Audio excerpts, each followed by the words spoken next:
విశాఖపట్నంలో కూటమి ప్రభుత్వం భారీ పర్యావరణ విధ్వంసం సృష్టిస్తుందని ఒక వీడియో వైరల్గా మారింది. రిషికొండ ఐటీ సెస్ పక్కన విలాసవంతమైన విల్లాలు, అపార్ట్మెంట్లు నిర్మించడానికి 98 ఎకరాల్లో గల పచ్చని కొండల్ని ధ్వంసం చేస్తున్నారని, మాజీ మంత్రి, టీడీపీ ఎమ్మెల్యే అనుమతితోనే ఈ పనులు జరుగుతున్నట్లు సోషల్ మీడియాలో ఒక నెటిజన్ పోస్ట్ చేశారు.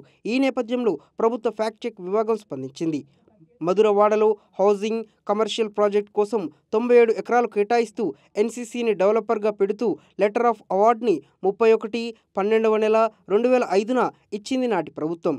16/3/2007న ఎన్సీసీ రాష్ట్ర ప్రభుత్వ సంస్థ ఏపీహెచ్బీ మధ్య అగ్రిమెంట్ కూడా జరిగింది. ఈ ఒప్పందం కోర్టుకు చేరింది. 2021 నవంబర్ 1న ఎన్సీసీ తరఫున సేల్ డీడ్ రిజిస్టర్ చేస్తూ గత ప్రభుత్వం ఆదేశాలు ఇచ్చింది. మొత్తం ఈ భూ కేటాయింపుల వ్యవహారంలో ఇప్పుడు ఉన్న ప్రభుత్వానికి ఇసుమంతైనా సంబంధం లేదు. ఇది పూర్తిగా అవాస్తవ ప్రచారం అని ఫ్యాక్ట్ చెక్ విభాగం పేర్కొంది.